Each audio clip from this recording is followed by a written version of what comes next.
He's an all-rounder. So without any further ado, because it's too long for me to introduce the pastor, because I need to hear the word, let me invite Pastor Wendell Jeffrey to bring the word for us today. Thank you. Father in heaven, as we look at your word, we ask that your Holy Spirit will guide our thoughts. That we will hear something today that will cause us to better serve the vineyard to which you have called us.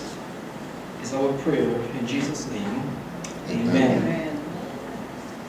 I will make 3 points and then I will conclude so that we can go eat, because I know a lot of you might have left home without breakfast. I am guilty of that. And so it is not nice to stand between people and their meals. I have titled the short discourse this morning, The Science of Effective Service. And you saw me tittering just now there. It's because I am trying to record this because I'm going to go fast and some of you might miss.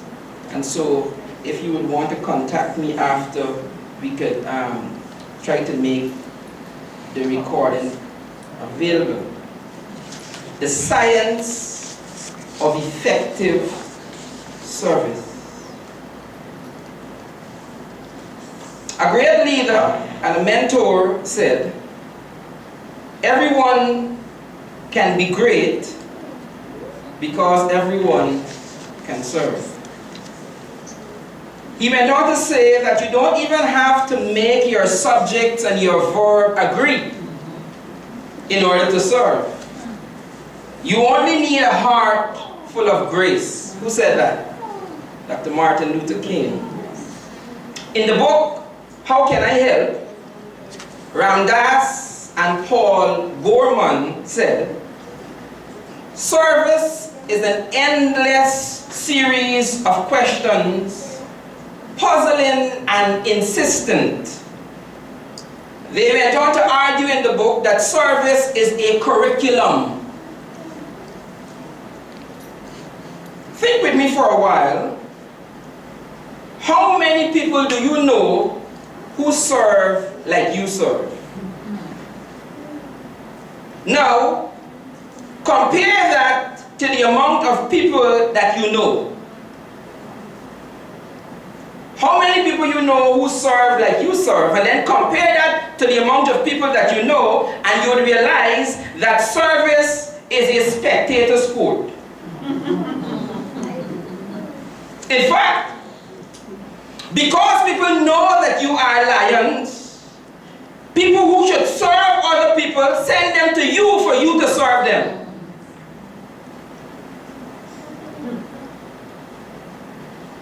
Effective service is a two-sided coin. And I say effective service because I was looking for a word that would be all-encompassing. And when I say effective, I mean the ultimate level of service. Sister Petal, I think that speaker doesn't want to work with us.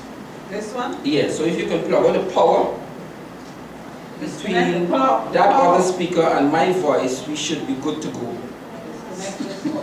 Yes, so let's see how that will work. Thank you, my dear. You're so kind and beautiful. Yes, I'm saying that effective service, not just service, effective service. And I was saying that I want to use the word effective because you can add all the other positive adjectives to that. That's what I mean when I say effective. Timely, good. Effective service is a two-sided coin. I want to look first at the art of service. The art of service. True engagement in effective service must be balanced with the application of both the art and the science of service. We talk about a two-sided coin. Service is a two-sided coin. One side of the coin is art, the other side is science. And I'm saying that the true engagement of effective service must be balanced by the application of both the art and the science of service. And what most people do, most people just exhibit the art of service. And I say exhibit because the application of the art of service alone can be detrimental. The application of the art of service alone can be detrimental. The art of service is simply the application of service or the execution of the service. Now, I am honored always to speak to Lions. In fact, I feel humbled because I'm digressing here because I admire what you guys do. And when I am asked, and Sister Petal was careful to say that you have been putting me in this hot seat now for 4 years, it is never easy conjuring a presentation for Lions because you can't mama guy you guys, how we say in Trinidad, you can't fluff you guys. You guys do the stuff. So when you ask me now, you send me into my memory bank and you make me dig up and research because I have to tell you stuff. So when I come to tell you stuff, I tell you deep stuff. So if you can't remember everything, make a note. But follow me. I'm saying that the art of service is simply the application of the service or the execution of that service. However, the art of service is mostly spontaneous, impulsive, erratic, not erotic. We replace the O with some of you guys are erotic, and that's good. Erotic, the sexual thing. But I'm talking about erratic. I'm talking about the unpredictability, the irregularity, the variability, and so on. So I'm saying that the application of the art of service is spontaneous and it's impulsive and it's erratic. And most people only exhibit the art of the service. And when you only exhibit the art of the service, sometimes you become even impetuous, meaning that you are rushed. The service is done in haste, or the service is variable. It vacillates. You help one body, but you don't help another. You don't know why, because you only apply in the art of service. When you only apply the art of service, you don't serve well. Okay. In fact, I would like to submit that if you only apply the art of service, you can't serve well. You can't serve well. The compulsion for simply the art of service is not sufficient to guard the served against the ills of disservice. Wow. The compulsion to apply only the art of service is not sufficient to guard those who are being served against the ills of disservice. I'm going to expound as I go along. I'm going to clarify that. If you apply only the art of service, you can end up doing a disservice to the persons that you are trying to serve and to yourself. If you don't know, and if you don't apply both the art and the science of service, you can hurt both yourself and the people you're trying to serve. Think with me. How many people have you rushed to serve? Or how many times have you rushed to be of service only to later regret that you did what you did? That's the point I'm making. Think about it. You hear of a situation and bam, and then when you apply the art of service, and then when the dust has settled, what the hell did I do? You with me? Yeah.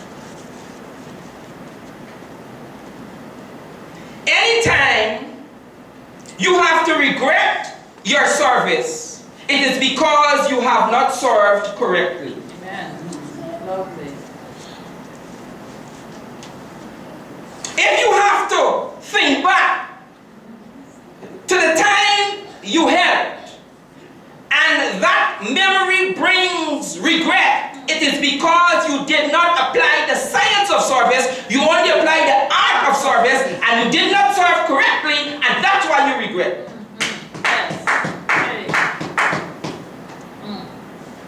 Think of the tons of money and time that you wasted over the years on people because you did not employ both the art and the science of service. You have to decide. How much money would you have in your purse or your pocket now if you didn't give the wrong people money?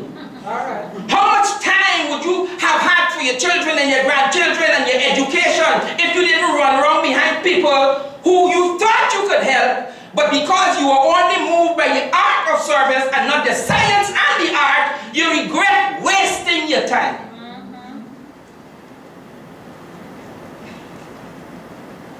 In the sales arena,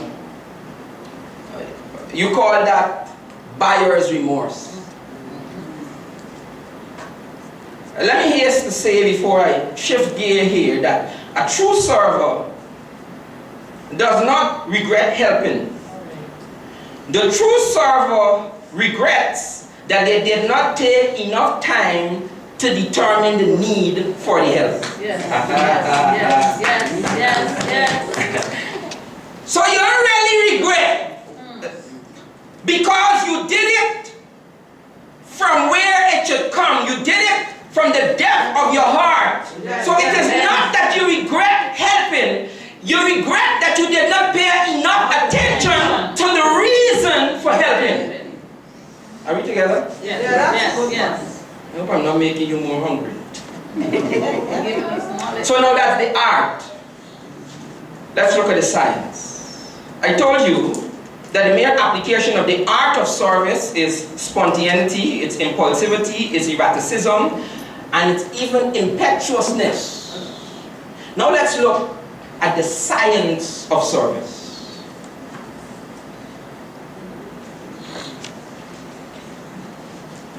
I want to say, Sister Petal, I didn't clear this with you, Madam President, but when I'm finished, if you would like to ask a few questions for clarification, I would want to entertain that. I would want to entertain that. Because, Sister Petal, you said enough about me in your introduction, and you could not have exhausted Wendell Jeffrey. It's impossible.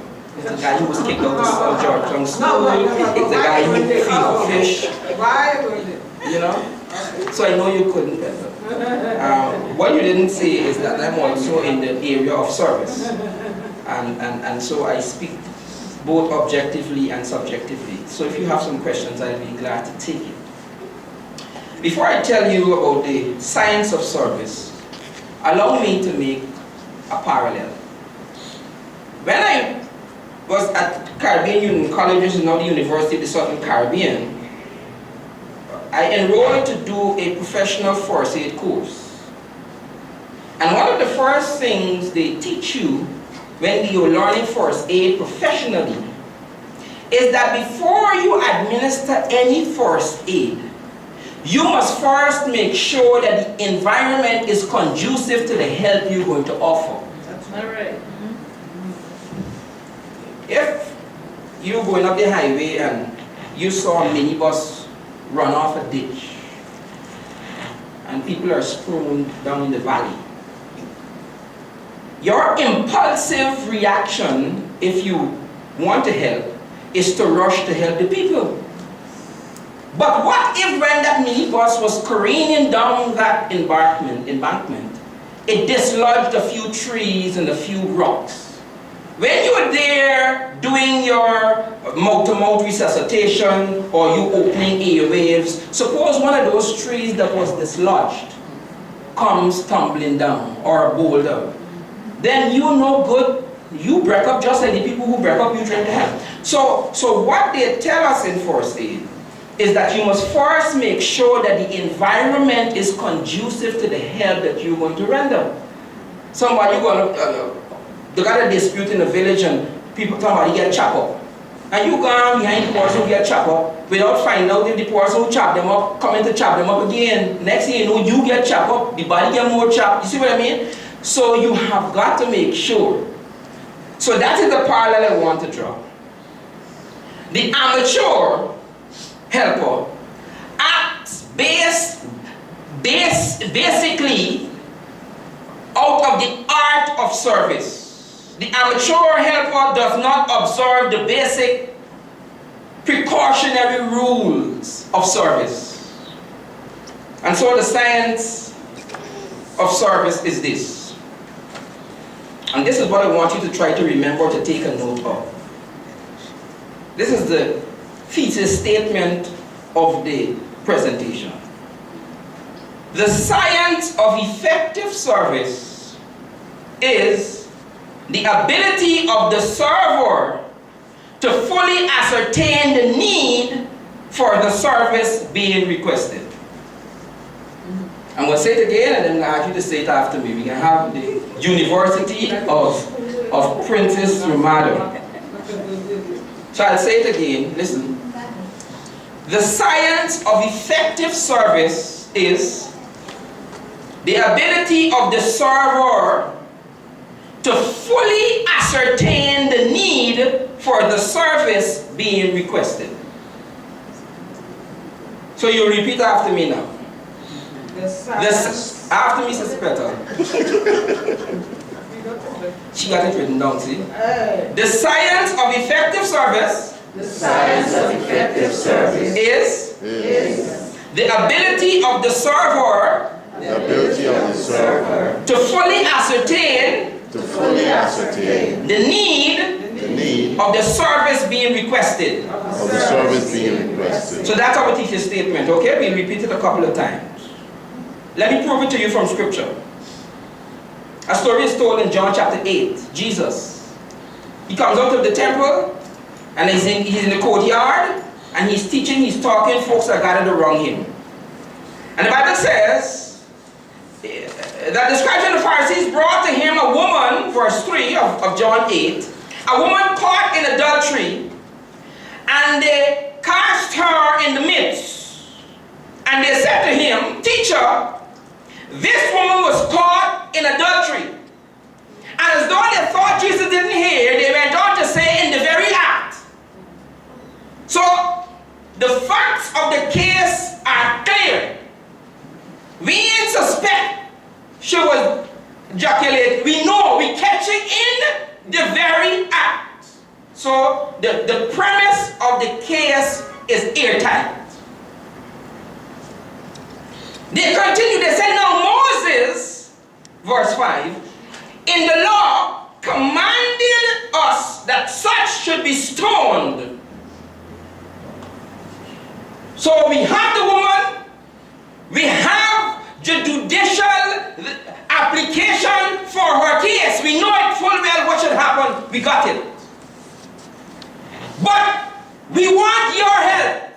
It's right there. But what do you say? They come to Jesus for help. Verse 6. In verse 6, John digresses from the story, and John says, this they did, testing him to see if they would find a reason to accuse him. When they did that, the Bible says that Jesus stooped down and wrote on the ground with his fingers as though he did not hear them. What he was doing? He was there contemplating the science of service. Let's continue.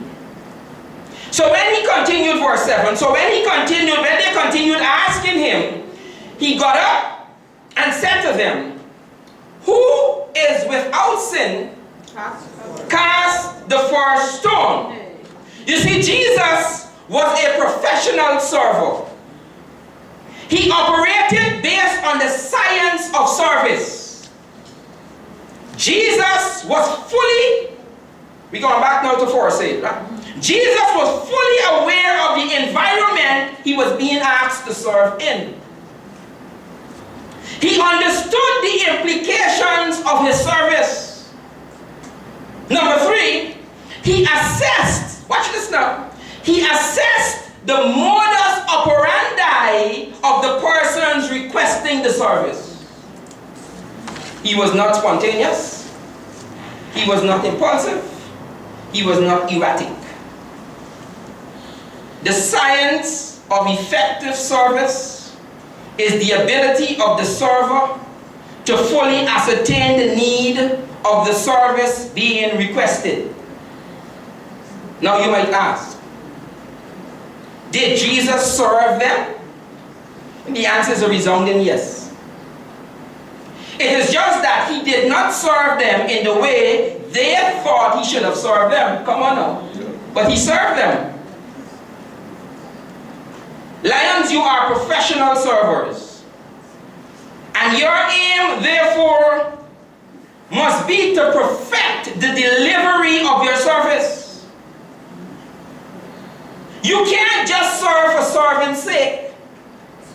You can't just serve so it can be said that you served. Are we together? Lions, you must maximize your service. Ecclesiastes 9:10 says that whatsoever your hand find to do, do it with your might. In other words, if you're going to serve, it must be purposeful. Your service must be intelligent. Your service must be complete. And by the way, in John chapter 8, that story with Jesus, Jesus did not only serve the people who brought the woman, but he served the woman too. Are we together? And watch this now, we're talking about service. We're talking about the science of service. The woman never asked to be served. Think. The woman was served, but she never asked to be served. And that's the benefit of the application of the science of service. When you're going to serve at the level at which lions serve, you have got to be able to see through smoke screens. Because not everybody who comes to you for help need the help they come to you for. And they have people who need help who will never come to you. And so if you're going to be effective in your service, you've got to be able to see through smoke screens. All right. Sometimes a wife might come to you for help, but after your patient, deliberate application of the science of service, you might realize that the man that needs the help. And vice versa. We together? Yeah. The science of effective service, our thesis, is the ability of the server to fully ascertain the need of the service being requested. What are the results as we come down here to the end? What are the results of service without the application of the science? 3 things. 1 is that you can make the served dependent. If you serve people and you don't take time to understand why they come to you, then they will always come back. So you make them dependent. Yes. That's one of the negativities when you only apply the art and not the science. The other is a loss of trust. If people know that they can come to you with any monkey story, they will come. Yeah. And they will have no trust in you. All right. Or we say paku, they just paku you. And the third one, if you don't apply the science, just the art, you waste your resources. You cast your pearls to swine, the Bible says. Now, what are some of the results of the service that comes with applying the science? 1, full satisfaction. Yeah. When you apply the science and then enacted the art of service, you feel good. You could stand here like the president did just now, and you could recap on this girl that you helped, and these people that you did, and the Boshed, and because it's justifiable. It was well thought out.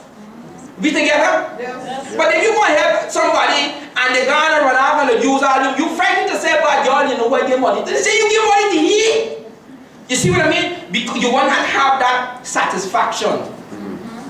The other thing that comes from effective service, applying the science of service is that you empower and enable people. Imagine what will happen to that young girl whose project you have. She now is empowered. She now is enabled. You have won her for life. Yes. Correct. Yes. The other thing that comes from the science, the application of the science of service, is the positive learning experience. When you're done with this young lady now, you feel so positive. You're looking for other positive things to do because you've now learned from a positive experience. And of course, the benefits, the negative things that we learn when you don't apply the science, you benefit from that, where you don't encourage people to be dependent, and you don't lose your trust, and you don't waste your resources. And so finally, based on the theme, because the theme is what? What's the theme today? Together we serve. Together we serve. And I thought to go into the mind of the president. And I'm going to speak now briefly on behalf of my telepathic communication with the president, the current president, not having communicated with her. I'm saying that the president's theme for this year, the ensuing year, talks about together we serve. And I took time to develop the effectiveness of service because as resources remain limited, all lions will have to band together to apply the concepts that we just shared. Because a chain is only as strong as its weakest link. So all lions in this Grove Lions Club here have Lions Grove. Diamond Grove. Diamond Grove. Diamond Grove. Not just Grove. You guys have got to work together and implement the science and the art of service for maximum effect.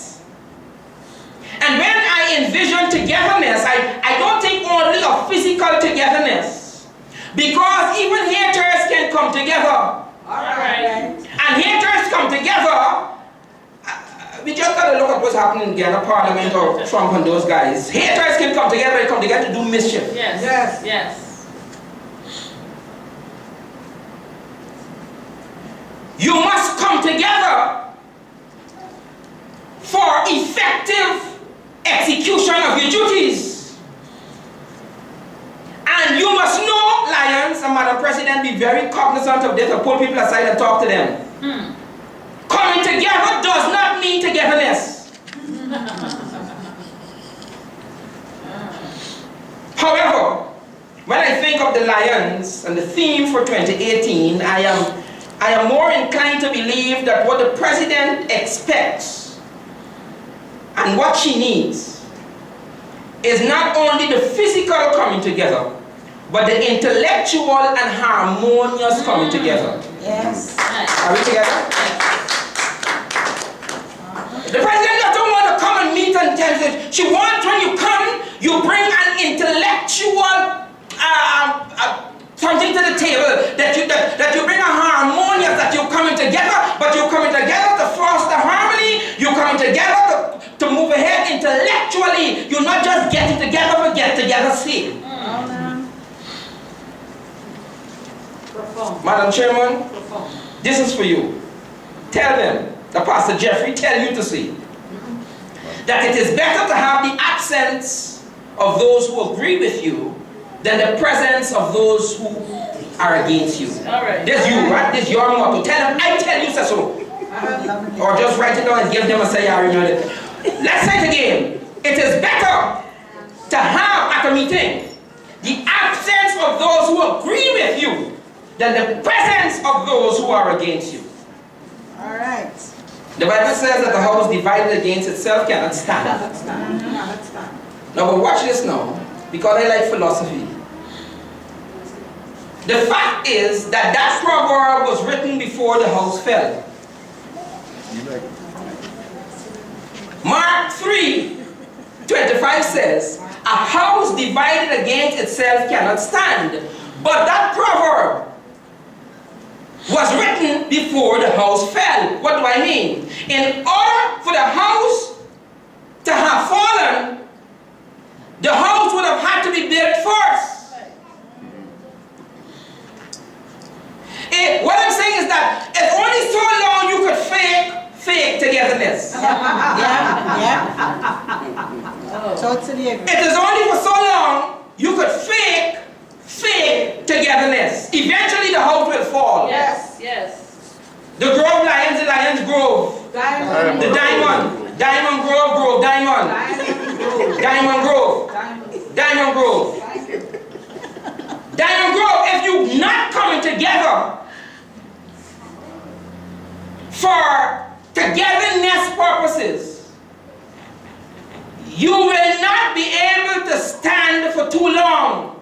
Amen. So because you're standing now, doesn't mean that your house won't fall, because like the Bible says, a house divided against itself cannot stand, but like we just deducted, the house had to be built first. All right. So you already have a Lions Club, but if you are faking it, you will Come on. fall. Yeah. And the young people say, how they say, the young people say, you get skin up. All right. So this year, strengthen your bonds of togetherness, Yes, yes. work together to serve, and remember that the science of effective service is the ability of the server to fully ascertain the need of the service being requested. God bless you.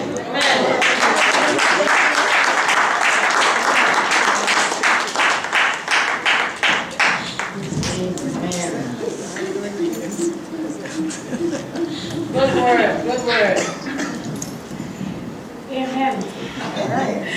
And thank you, thank you, thank you, thank you. Yes.